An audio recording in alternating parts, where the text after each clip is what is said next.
Hey everyone, and welcome to another episode of the GC Informer. I'm Mark, also known as Koistorch. Today we have a couple quick stories and one big update on the review plagiarism story from last week. First up, we'll start out on the lighter side with THQ Nordic acquiring the Timesplitters and Second Sight IPs.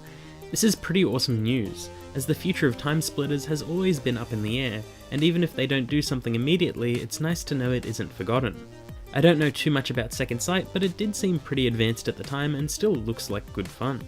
I'm hoping that THQ will develop remasters of the originals or possibly remakes, as it has been quite some time. It would be good to ride on the nostalgia while also pulling in new fans with the unique and outlandish stylings of Timesplitters in comparison to more modern reality-focused shooters like Call of Duty and Battlefield. We don't know what'll happen next, but it's still good news to hear. Next up, Diablo 3 Eternal Collection for Switch was leaked ahead of an official Blizzard announcement. It wasn't that hard to see coming, especially with Blizzard confirming a few Diablo projects were in the works last week. The Switch version will include all expansions and post-launch content, including the Necromancer. And it will also support local multiplayer with up to 4 players on one Switch or 4 Switches together in portable mode. The Switch version of the game will also include Legend of Zelda themed content, including the Legend of Ganondorf cosmetic armor set, a Triforce portrait frame, a chicken pet, and Echoes of the Mask cosmetic wings. Basically, you can make your character look like Ganon with wings, which is pretty cool.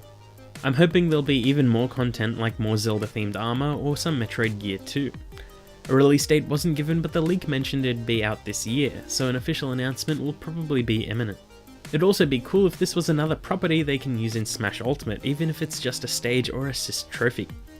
Lastly today we have an update on the former IGN editor who was accused of plagiarism and copied Boomstick Gaming's Dead Cells review, among other reviews and other channels and publications. First up, Philip Mewson, I'm sorry if I'm pronouncing that incorrectly, had released a statement in the form of an apology video. In it, he said that the plagiarism wasn't intentional, and said there were certain circumstances that led to what happened, and so on and so forth. However, if you had no intention to copy but still copied, then you clearly had some form of intention to copy. Sorry if that sounded confusing. The reason why it was so clearly plagiarized is because of how each sentence is structured and how the review is paced. Someone's writing style is their own unique style. Word choice, sentence structure, and flow are all their unique traits. Which is why, despite some words being changed, it was still very clear the review wasn't his. Saying that there were unknown circumstances or it wasn't your intent is just running away from the problem, which makes it even worse. It'd be better just to own up to it at this point, as I doubt we'll see him work in the journalism industry again.